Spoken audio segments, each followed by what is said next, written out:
condom train. Choo choo. Gotcha, you little scroll goblin. Now you're fucking hooked. Republic of Ireland, 1971. All forms of contraception are illegal. They have been since 1935 and they will be until 1980. No condoms, no pills, no diaphragms, nothing. But with limits in Northern Ireland, you could buy them. This was because the Catholic Church, though not directly in charge of any governing body, controlled much of the political structure and social conduct of the time. And the women of Ireland were fed up. And even women who do want family and children are forced to give up the control of their own body when this happens. You want to wait a year after you get married? Nope. Oh, you want to buy a house first? Too bad. You want to save some money before having kids?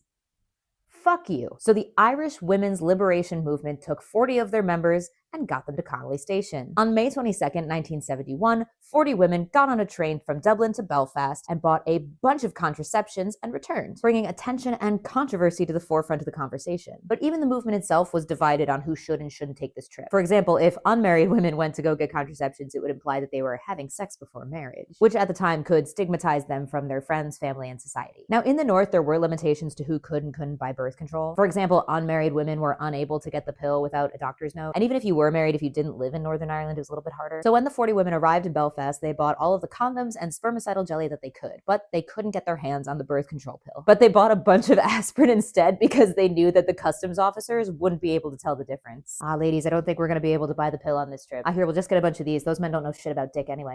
When the women arrived back to Connolly Station, the customs officers stopped them and tried to confiscate their purchases. But amongst the booing and cheering crowds that had gathered at Connolly Station waiting for them to return, the women loudly declared what they had bought in Belfast and refused to give it over to the customs officers. There were people both for and against the cause waiting at Connolly Station for them, and some of the women even waved the contraceptions above their heads to onlookers. These women were risking getting detained, prosecuted, and probably arguably worse, stigmatized by their society. But they knew that progress needs controversy. Now this has been a little history lesson. Use it wisely. Okay, bye-bye. Bye. Bye-bye. Bye-bye. Bye-bye.